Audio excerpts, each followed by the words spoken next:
2-3 വർഷത്തിന് ശേഷം ഇതാ വീണ്ടും വെള്ളം കയറിയിരിക്കുകയാണ്. എന്നാൽ നമുക്ക് കടുവത്തൂർ തെക്കുമുറി ഭാഗത്തെ മഴക്കാഴ്ചകളൊന്ന് കണ്ടുവരാം.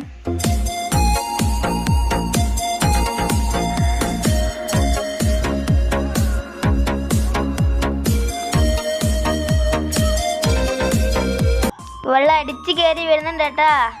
അടിച്ചു കയറി വാ മക്കളെ.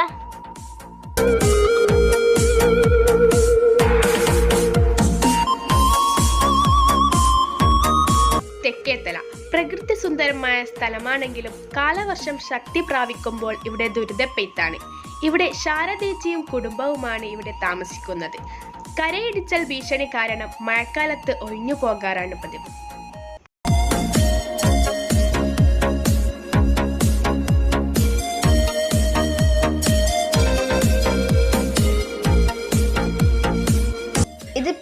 ഇത് തരിപ്പയിൽ പാലം. പെരിങ്ങളവും കടവത്തൂരും ബന്ധിപ്പിക്കുന്ന ഒരു വഴിയാണിത്. എളുപ്പത്തിൽ പെരിങ്ങത്തൂരെത്താൻ ആശ്രയിക്കുന്ന ഒരു വഴിയും കൂടിയാണ് ഇത്.